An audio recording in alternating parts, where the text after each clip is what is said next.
그들이 날짜를 정하고 그가 유숙하는 집에 많이 오니 바울이 아침부터 저녁까지 강론하여 하나님의 나라를 증언하고 모세의 율법과 선지자의 말을 가지고 예수에 대하여 권하더라.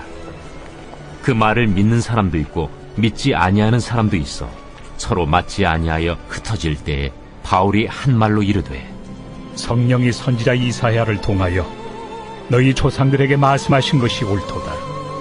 일러스되 이 백성에게 가서 말하기를 너희가 듣기는 들어도 도무지 깨닫지 못하며 보기는 보아도 도무지 알지 못하는도다. 이 백성들의 마음이 우둔하여져서 그 귀로는 둔하게 듣고 그 눈은 감았으니 이는 눈으로 보고 귀로 듣고 마음으로 깨달아 돌아오면 내가 고쳐줄까 함이라 하였으니 그런즉 하나님의 이 구원이 이방인에게로 보내어진 줄 알라. 그들은 그것을 들으리라. 바울이 온 이태를 자기 셋집에 머물면서 자기에게 오는 사람을 다 영접하고 하나님의 나라를 전파하며 주 예수 그리스도에 관한 모든 것을 담대하게 거침없이 가르치더라. 여러분 반갑습니다. 오늘도 큐티로 여는 기막힌 하루입니다. 본 말씀 사도행전 28장 23절부터 31절의 말씀입니다. 자, 이제 오늘로써 사도행전의 대상 정도 마무리가 됩니다. 저 개인적으로 이 사도행전과 바울을 큐티해 가면서 너무나 큰 은혜와 도전을 받았습니다. 그래서 사도행전 큐티가 끝나는 것이 저에게는 조금 아쉽기도 합니다. 자, 그러나 그와 상관없이 오늘 이 사도행전의 마지막 내용을 다루고 있는 이 본문을 보면 그 어디에도 마지막이라는 느낌이 들지 않습니다. 바울은 여전한 방식으로 그의 사명을 활발하게 감당해 가고 있는 것을 볼 수가 있죠. 자, 그래서 오늘 이 말씀을 통해 우리에게 주시는 성령의 음성에 우리가 다 함께 귀를 기울이시기 바랍니다. 자, 이제 로마에 입성한 바울은 로마 그리스도인들의 도움을 받아 한 거처를 정하게 되었습니다. 지금 현재 이 바울의 신분은 미결수 신분입니다. 그래서 한쪽 손목에는 쇠사슬이 매어 있었고 그 매인 쇠사슬은 로마 군인의 한쪽 손목과 연결되어 있는 그런 상태였습니다. 그러니까 바울은 그저 창살만 없을 뿐이지 모든 것이 제한된 아주 열악한 환경 가운데 있었던 것입니다. 그러나 바울은 이런 상황에서도 이 로마의 복음화라는 비전을 위해 지체 없이 다시금 이 복음 전파의 사역을 시작합니다. 23절의 상반절에 보니까 그들이 날짜를 정하고 그가 유숙하는 집에 많이 왔다고 합니다. 여러분, 일단 바울의 첫 번째 사역의 대상은 로마에 사는 디아스포라 유대인들이었습니다. 이 바울에 대한 소문을 듣고 복음에 조금이라도 관심이 있는 유대인들이 바울의 거처에 운집하기 시작했습니다. 또한 바울은 그렇게 모여든 이 디아스포라 유대인들을 상대로 하나님의 말씀을 강론했습니다. 근데 여기서 이 강론하라는 말의 뜻은 상세하게 설명했다라는 의미입니다. 이 바울은 자신에게 찾아온 이 유대인들에게 하나님의 나라를 증언하면서 구약 성경이 예언하고 약속한 메시아가 바로 이 나사렛 예수이심을 최선을 다해 상세하게 설명했던 것입니다. 자, 그런데 이어서 우리가 오늘 주목하고자 하는 점은 이 바울이 유대인들의 강론한 시간입니다. 바울은 그날 이 자신을 찾아온 로마의 유대인들에게 한 100분 정도를 강론했던 것이 아닙니다. 서너 시간을 강론한 것도 아닙니다. 바울은 그들에게 아침부터 저녁까지 하루 종일 이 하나님 나라와 예수 그리스도에 대해 강론하였습니다. 오늘 성경에 아침으로 번역된 원래 이 원어의 뜻은 우리가 일반적으로 말하는 그 아침이 아닙니다. 이 말의 뜻은 날이 새자마자의 시각, 즉 새벽 혹은 매우 이른 아침을 뜻하는 것입니다. 이 유대인들은 바울과 약속한 날이 밝자마자 바울의 안위와는 상관없이 무작정 그에게 찾아왔습니다. 그 이른 아침부터 해가 저물 때까지 바울은 온종일 자신을 찾아온 유대인들에게 하나님의 나라와 예수 그리스도에 대해 열정적으로 최선을 다해 상세하게 가르쳐 주었던 것입니다. 여러분, 그런데 중요한 것은요, 지금 이때가 바울의 인생의 젊은 시절 혹은 전성기 시절이 아니었다는 것입니다. 지금 이때는 이미 인생의 말년에 접어든 노년의 바울이었고 그는 지병에 시달리고 있었습니다. 거기다가 그의 한쪽 손목에는 쇠사슬에 매어 감시를 당하고 있었습니다. 여러분, 이런 강론 도중에 때에 맞추어 끼니를 챙기거나 또 편안하게 휴식을 취하는 것도 불가능한 일이었죠. 그러니까 한마디로 말해 지금 바울이 처한 형편은 한두 시간 강론하는 것도 너무너무 힘겨운 상황이었습니다. 그런데도 바울은 이른 아침부터 해가 저물 때까지 자신을 찾아온 유대인들에게 하나님의 나라와 예수 그리스도에 대해 하루 종일 열정적으로 강론하였던 것입니다. 이 로마의 유대인들을 위해, 주님 안에서 그들을 살리기 위해, 이 인생의 말년에 접어든 노년의 바울은 자신의 생명을 조금도 아끼지 않았던 것입니다. 여러분, 그런데 따지고 보면 우리가 이제껏 사도행전을 통해 보았던 이 바울의 인생을 바라볼 때 이때만 이렇게 열정적인 게 아니었죠. 바울은 예수님을 만난 이후로 한평생을 남을 위해 나를 희생하고 나눠주고 손해보는 인생만 살아왔습니다. 여러분, 그렇다면 바울의 생명이 이렇게 한평생 희생만 하고 손해만 보는 인생을 살았으니 소진될 대로 소진되고 고갈될 대로 고갈되어서 아무것도 남은 것이 없어야 할 것 같지 않습니까? 그런데 여러분, 사실은 그 반대였습니다. 일평생 누군가를 위해 자신의 생명을 조금도 아끼지 않았던 바울의 생명은 오히려 끝자락으로 갈수록 더 뜨겁고 열정적으로 불타올랐습니다.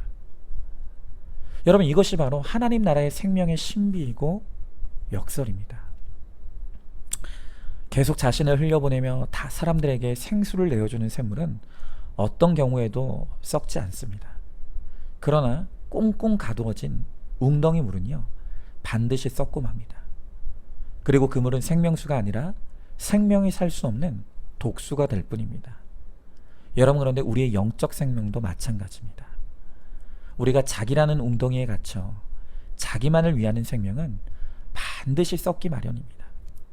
그러나 누군가를 위해 자신의 생명을 아끼지 않는 사람의 생명은 생명을 아끼지 않을수록 더욱 생명의 빛으로 넘쳐나는 이 설명할 수 없는 역설의 신비를 살아나게 되는 것입니다.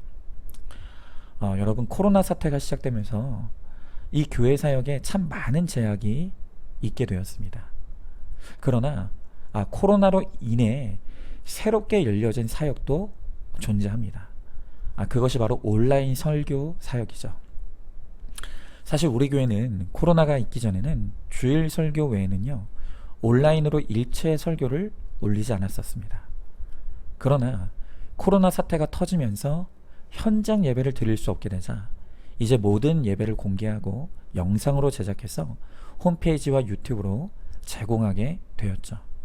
그리고 특별히 제가 이 코로나를 통해 새롭게 시작하게 된 것이 바로 매일 새벽 큐티 설교입니다. 물론 그 전에도 새벽 큐티 설교를 하고 있었죠. 하지만 그저 현장에 모인 성도들과 한 10분 정도의 분량으로 짧게 설교하고 함께 기도하는 그것이 전부였습니다.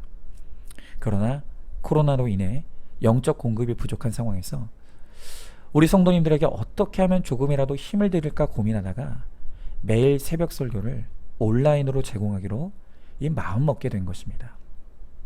타이틀을 날마다 큐티를 여는 기막힌 하루로 정하고 월요일부터 금요일까지 새벽 큐티 설교를 올리게 되었습니다. 그리고 분량도 평소에 2배 이상 많이 준비하게 되었습니다. 그런데요, 솔직히 이렇게 시작하고 보니까 이게 보통 힘든 일이 아니었습니다. 매일 새벽에 나와 홀로 말씀과 씨름하면서 이 새벽 큐티 설교를 준비하기 위해 4시간 이상을 몸부림치고 그리고 이것을 올리고 있습니다.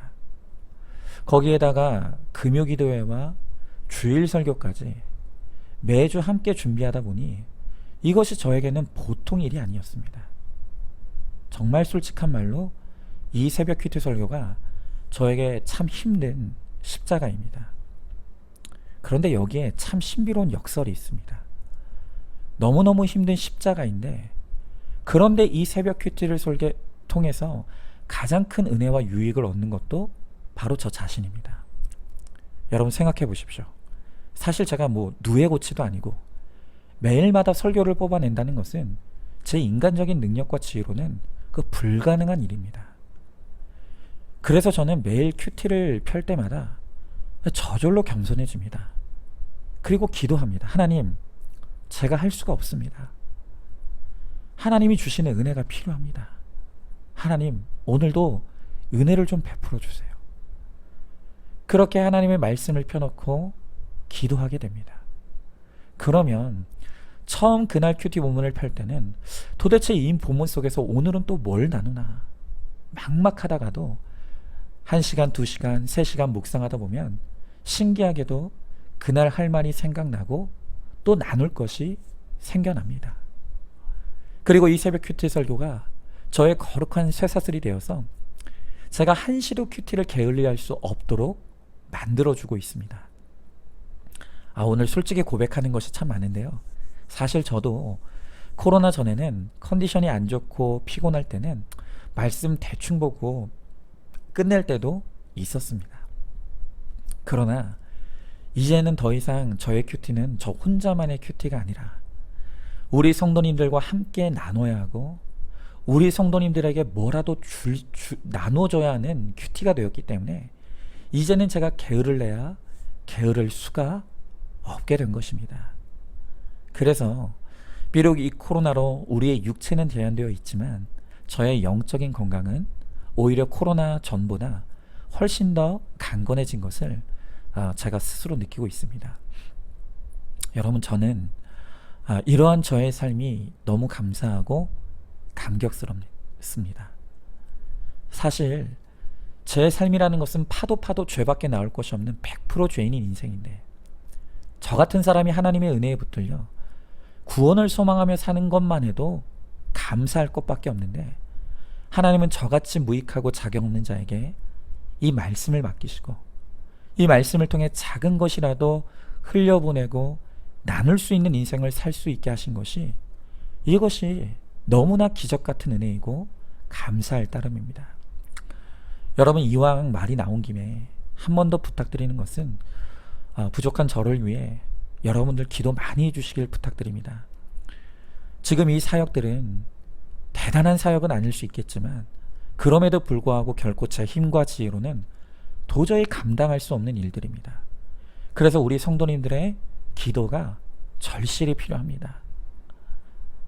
바라기는 제가 제 힘으로 하는 것이 아니라 하나님이 주시는 은혜의 힘으로 지치거나 고갈되지 않고 기쁘게 주님이 정하신 그때까지 이 사명을 잘 감당할 수 있기 위해 여러분 기도해 주시기를 부탁드리겠습니다. 여러분, 우리가 그리스도인이 된다는 것은 이제는 죄악된 나는 죽고 이제 내 안에 예수 그리스도의 생명으로 사는 거룩한 인생이 되는 것입니다. 그리고 내 안에 임한 그 그리스도의 생명을 이제 나만 누리는 것이 아니라 다른 사람에게 흘려보내고 또 나누는 통로의 사명을 감당하는 것입니다. 여러분, 그래서 우리 그리스도인들이란 이제는 세상에 줄 것만 있는 이 인생을 살아야 합니다. 만약 내가 물질의 은혜를 받았다면 그분은 물질을 흘려보내고, 건강을 받았다면 건강을, 시간을 받은 분은 시간을, 또 무엇보다 나의 고난을 나의 약재료로 받았다면 그것을 간증과 복음으로 이 세상에 생명을 위해 흘려보낼 수 있어야 합니다. 여러분, 이렇게 바울처럼 주님 안에서 누군가를 살리기 위해 우리의 생명을 아끼지 마시기 바랍니다. 우리가 누군가를 살리기 위해 우리의 생명을 아끼지 않을수록 주님께서도 당신의 생명을 우리를 위해 아낌없이 부어주실 것입니다. 여러분, 늘 드리는 말씀이지만 어차피 썩어질 몸입니다. 어차피 썩어질 몸, 그저 나만 알고 나만 위해 아끼다, 녹슬어 없어지는 인생이 아니라 주와 복음을 위해 또 한 영혼의 생명을 위해 아낌없이 쓰임받다 닳아 없어짐으로 저 하늘에서 별과 같이 영원토록 빛나는 영광스러운 인생이 될 수 있기를 축복해 봅니다. 그러므로 오늘 우리 모두가, 그리고 우리 안산중앙교회가 우리가 받은 그 생명의 은혜를, 그리스도의 능력을 아낌없이 세상에 나눠주는 축복된 인생이 되므로 하나님의 더 큰 생명과 은혜를 힘입는 우리 모두가 될 수 있기를 주님의 이름으로 축원합니다. 자, 질문해 봅니다. 예수님 때문에 손해보고 희생하는 적용을 한 적이 있습니까? 다 내 것이라고 생각하고 나와 가족을 위해 쓰는 것에만 관심이 있지는 않습니까? 사명을 위해 쓰라고 하나님께서 나에게 더 주신 것이 무엇이라고 생각하십니까? 그것을 나누어야 할 구체적인 대상이 누구입니까? 자, 오늘도 9월 13일 보석상자입니다. 나의 과거, 현재, 미래, 그 모두가 하나님이 주시는 최고의 환경입니다. 아멘. 오늘도 큐티로 기막힌 하루를 살아내는 하늘가족 공동체 우리 모든 성도님 되시기를 주님의 이름으로 축복합니다.